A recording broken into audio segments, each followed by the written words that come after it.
Aqui é o meu lugar, onde plantei meu canteiro, onde lancei a semente do meu sonho brasileiro.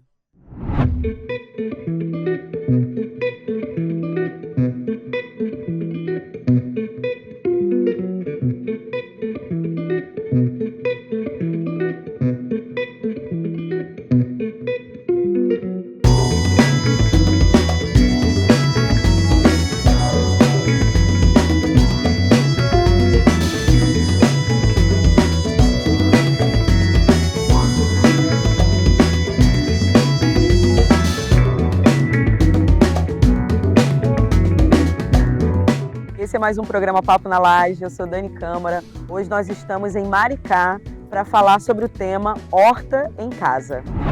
Olá, eu sou Milane, sou engenheira agrônoma e sou coordenadora da equipe de campo do projeto Horta em Casa. Oi, meu nome é Dandara Ribeiro, sou técnica agrícola, graduanda de administração, coordenadora do projeto Horta em Casa Maricá e mãe do Ravi. Eu queria que vocês falassem um pouco sobre esse projeto Horta em Casa aqui de Maricá. O projeto Horta em Casa ele surge em maio de 2022, com a proposta de prestação de assistência técnica para o município, para todos aqueles interessados que desejavam ter sua horta em casa. Hoje a gente já bateu aí agora em maio 3 anos de projeto e com 3 eixos principais, assim, que primeiro foi o diagnóstico dessa região, porque praticar agricultura urbana é um desafio muito grande, né? Então a gente teve que ter esse diagnóstico inicial, depois a parte da assistência técnica e também a parte da formação, né? Então hoje a gente já está batendo aí 3 anos de projeto, vários resultados significativos aí para o município. E para nós também é um prazer muito grande estar compartilhando todos esses resultados aqui com vocês. É isso, assim, o projeto Horta em Casa ele foi construído numa proposta de algumas atividades da agricultura urbana, né, que já vinha se desenvolvendo em Maricá desde 2016. E aí surgiu, né, essa necessidade de também estar podendo dialogar com as famílias nas casas, né? Antes esse trabalho era mais coletivo, em ambientes mais coletivos, mas aí também a gente viu essa importância e necessidade também conseguir fazer isso na casa a partir da vontade também dos próprios maricaenses, né? Aqui em Maricá, todos os espaços que a gente vai, todas as casas que a gente vai, já tem algum cultivo de alguma coisa frutíferas, ornamentais, né? E aí a assistência técnica do projeto Horta em Casa veio para contribuir e aumentar a diversidade de atividades com a produção de alimentos aqui. E é um projeto gratuito, né, para pessoas se inscreverem. E essa inscrição acontece de quanto em quanto tempo? Então, conforme a gente vai avançando na lista de espera que a gente tem, a gente vai abrindo novamente, né? Então, a gente ficou com as inscrições abertas até maio de 2024. Aí a gente deu uma parada, né? E aí voltamos a receber inscrições em novembro de 2024. E fechamos as inscrições de novo agora em janeiro de 2025 devido ao tamanho da lista de espera, né? E nesse processo a gente foi também melhorando a forma de vamos dizer, atender os cidadãos, né? No primeiro momento, como era uma iniciativa que pioneira, vamos dizer assim, em Maricá, então a gente teve todo o trabalho de fazer atividades mais coletivas, né? Com grupos, com associações, em atividades de outros setores, né? E aí depois disso depois que o projeto se tornou mais conhecido, aí isso passou a ser feito pelo WhatsApp, né? Ah, entendi. E tem uma lista de espera enorme, né? São 400 pessoas esperando. Então eu entendo que isso já é um sucesso do projeto, de recepção das pessoas, né? Você falou que em sua maioria as pessoas já têm aqui em Maricá um hábito ou um costume de lidar com a terra. E aí como é que se dá essa formação que vocês prestam, né, com o projeto, que é um dos pilares que vocês falaram, com esses saberes tradicionais, né? Porque com certeza essas pessoas também têm os seus conhecimentos de como é que se dá esse casamento entre essa formação de vocês e também o acesso que as pessoas já têm. Então, como a nossa atividade ela começa com uma horta, né? Então a gente visita essa família, vê o espaço que tem ali para que é possível produzir hortaliças, né? Porque hortaliças ela tem uma necessidade de luz solar que a maioria das outras plantas não tem, né? Como ela tem um ciclo curto, então ela precisa de uma fotoperiodicidade muito exata para conseguir produzir. Que ela tem, vamos dizer assim, um alface, ele leva do dia que põe a semente na terra até o dia que colhe, 45 dias. E se nesse período não tiver o sol suficiente para ele se desenvolver, ele vai se desenvolver de maneira não importante do jeito que a gente gostaria, né? E aí a gente não vai ter o resultado de ter um pé de alface com a qualidade que a gente gostaria. E aí por isso que a gente faz essa primeira visita para ver as condições que tem no local, principalmente dessa questão da luminosidade.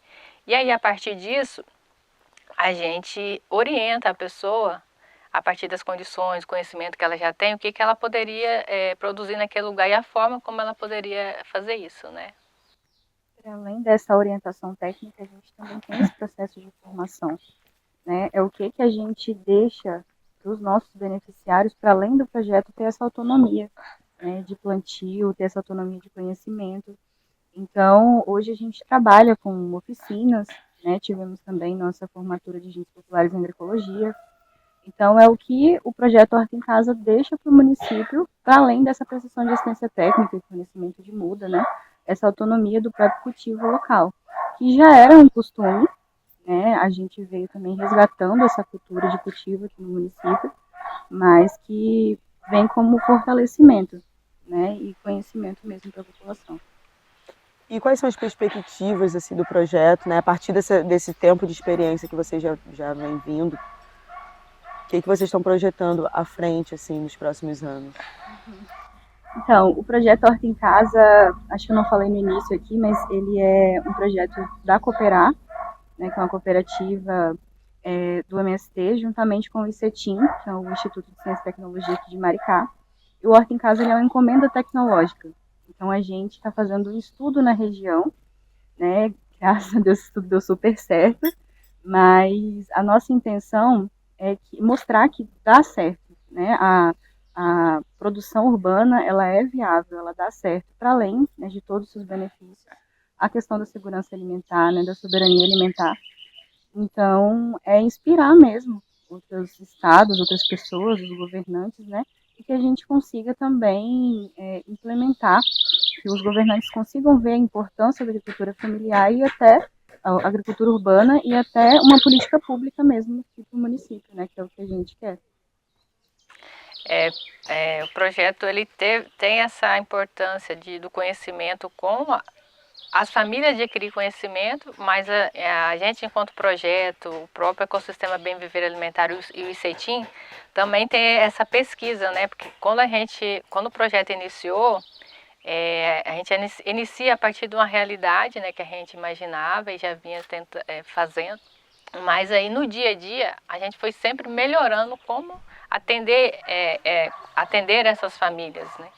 E aí a gente viu que além do projeto Horta em Casa é necessário outros projetos que também contribuem com o incentivo à agricultura urbana, né? Então hoje por isso que a gente almeja que seja uma política pública municipal, né?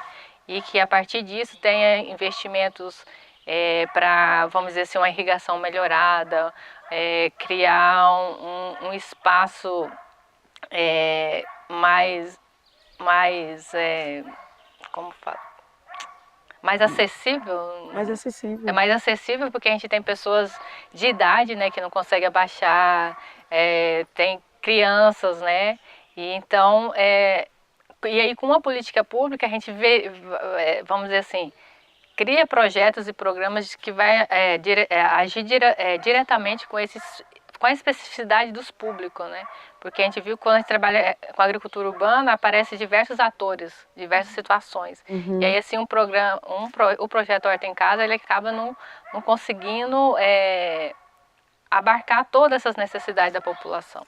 E aí, esse nosso trabalho é também de fazer esse ajuntamento, né, dessas necessidades e a partir disso a gente conseguir criar novas propostas, novos projetos para que a gente consiga melhorar, né, o nosso atendimento, mas também melhorar as condições de vida da população de Maricá a partir das suas diversas condições. Bom, então eu vou compreendendo que tudo isso parte principalmente desse primeiro diagnóstico que vocês fazem, desse acompanhamento que vai acontecendo durante o processo, né?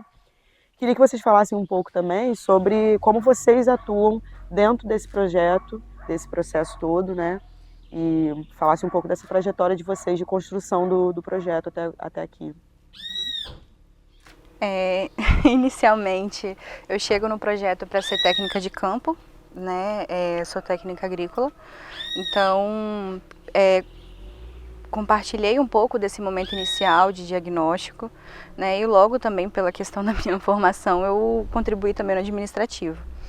Então, ao longo dessa caminhada, acabei parando nessa coordenação, né? Então, compreendendo também a parte administrativa, mas também essa parte mais de campo e desse diagnóstico inicial que foi feito, né? Então, atualmente é isso, minha tarefa está na coordenação administrativa do projeto, mas também nesse acompanhamento mais político, né? Em todas as demandas que o projeto vai necessitando. Então, aí. Eu também iniciei como técnica de campo no projeto, né, atendendo as famílias. E aí para mim foi um período muito importante, né, para conhecer a realidade mesmo do dia a dia. E aí depois, conforme foi caminhando no projeto, né, eu passei a coordenar a equipe de campo, né, e aí atualmente eu venho fazendo esse trabalho de acompanhar todos os distritos, né? Porque antes assim a minha tarefa era mais específica, né? Eu acompanhava um território, um distrito, acompanhava um número de famílias, né? E aí depois eu faço mais ou menos esse trabalho de acompanhamento, mas é um acompanhamento mais geral, um olhar geral, né? Para como os técnicos estão acompanhando as famílias, como está surgindo a necessidade dessas famílias, né, para atendê-las da melhor forma possível e também sempre tentando trabalhar também essa questão da formação da equipe técnica, né, para que também a gente vai fazendo esse ajuste, né, dos conhecimentos dos técnicos e com a realidade que Maricá nos coloca juntamente com as necessidades que as famílias têm para seguir produzindo de forma agroecológica. Ao todo no projeto hoje, trabalhando, são quantas pessoas? Ao todo hoje nós estamos com 27 pessoas. Uma demanda grande, né? Atendendo 400 pessoas e ainda com 400 pessoas de forma geral. De forma geral. A técnica hoje está reduzida, né? Mas estamos comportando. Sim, tá sim. E porque tem também mais de 400 pessoas esperando, então é um sucesso do projeto, sim, né, que vocês vêm aplicando na cidade e vem funcionando, né? E aí, tá curtindo o papo? Então eu te convido para seguir a gente nas redes sociais. Aponta o celular aqui pro QR Code e fique por dentro de tudo que acontece no Papo da Laje. A gente tem um dado que a gente se orgulha muito, né, que 70% do nosso público atendido é um público feminino. Isso indica não só o empoderamento, né, feminino para a agricultura urbana, mas para a gente, como trabalha com agroecologia, sabemos que a base também da agroecologia é esse protagonismo feminino, né, dentro da agricultura.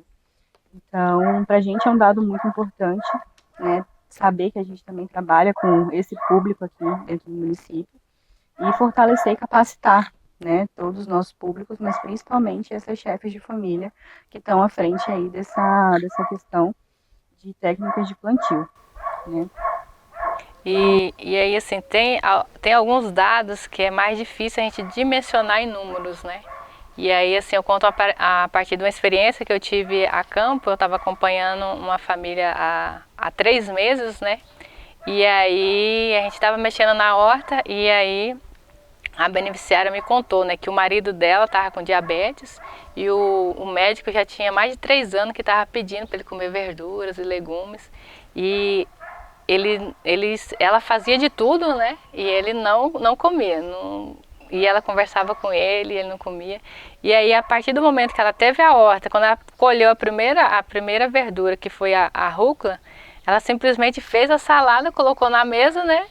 Só que nem esperava que ele ia comer. E aí ele começou a comer, e aí depois ele foi alface, couve, berinjela e outros produtos que ele foi produzindo ali.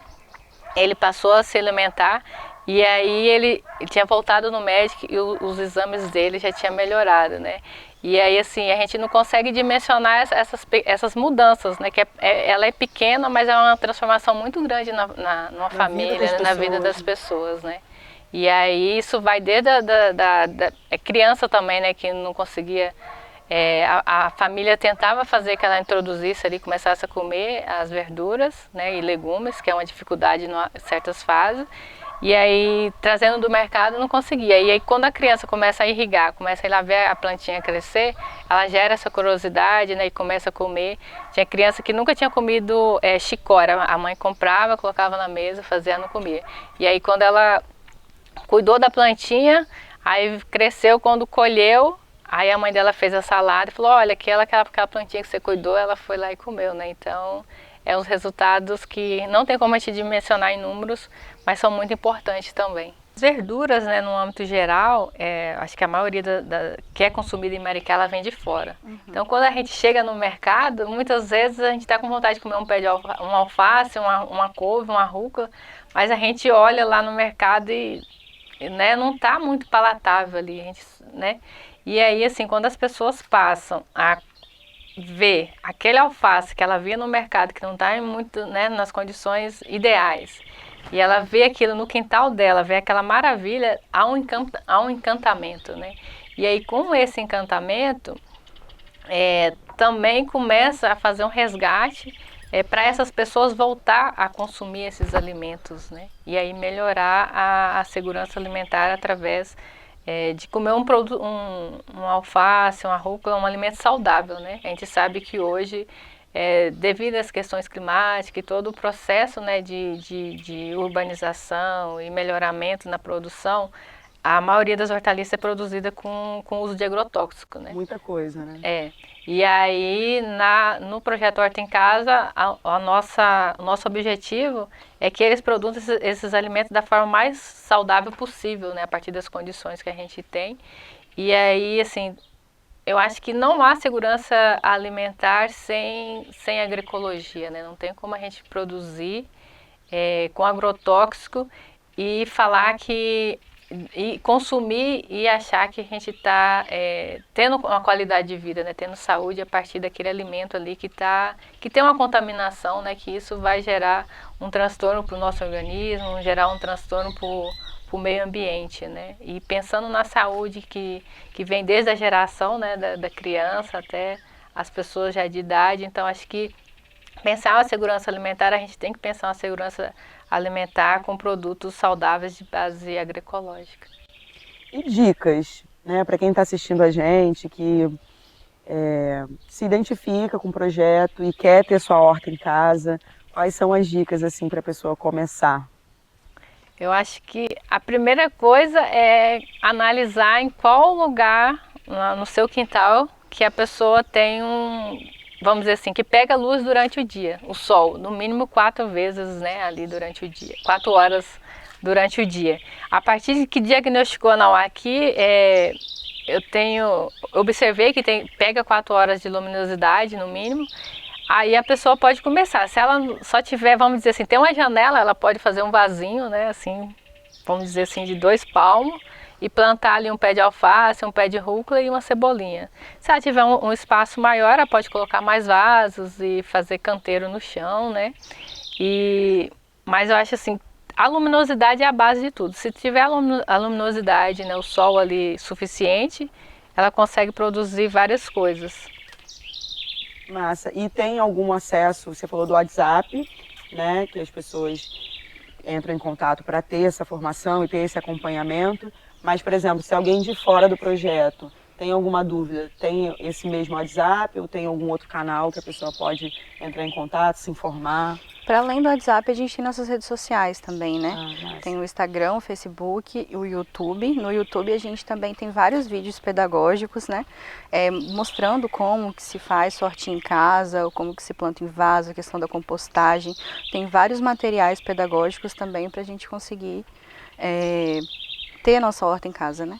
Massa, então quem está assistindo a gente vai colocar já aqui, né, um lettering aqui com as redes sociais para as pessoas também acompanharem de casa o trabalho de vocês mais de perto. Sim. Bom, a gente já está meio que finalizando o nosso papo, né? Queria que vocês me falassem uma palavra de incentivo, né, para esse projeto, uma inspiração para quem está assistindo a gente em casa. Uma palavra de incentivo? Ou de inspiração, o que vem na sua cabeça a partir desse trabalho que vocês vêm desenvolvendo? Não tenha medo, plante sua horta. Independente do espaço que tiver, coloca a primeira mudinha. Acho que a partir da primeira muda, a primeira semente que a gente coloca no solo, a gente vê a transformação acontecendo com a planta, mas essa transformação também ela acontece dentro da gente. Eu acho que colocar a primeira sementinha na terra, ou então a primeira mudinha, no caso se a pessoa já comprar a muda pronta, é o primeiro passo. Assim, não tenha medo, porque as dificuldades vão surgir conforme surgem todas as outras campos da nossa vida, mas também a natureza ela vai ensinar a gente a resolver. Certo? Então eu pensei em várias palavras, né? Tem desde essa questão, eu também tinha pensado assim no plantio, mas também tem a questão da colheita. Né? Eu acho que uma palavra essencial, assim, quando a gente fala de agroecologia, que é a base desse projeto, é a colheita. Quando você se desafia a plantar, né? Acho que a maior satisfação é quando você vê brotando, quando você consegue pegar o seu próprio alimento que você mesmo plantou, consumir, né, de forma saudável, sabendo a procedência. Então, acho que a colheita para mim é uma palavra-chave, assim, e que sirva de inspiração, porque é muito satisfatório quando você colhe o seu próprio alimento, né? É isso. A gente, especialmente nesse momento de hoje, a gente tem enfrentado uma grande crise climática, né? Então, esse incentivo a mexer com a terra, a ter esse contato com a terra, com a colheita, é muito importante e necessário para que a gente possa pensar o nosso futuro também, né? E assim a gente finaliza mais um programa Papo na Laje.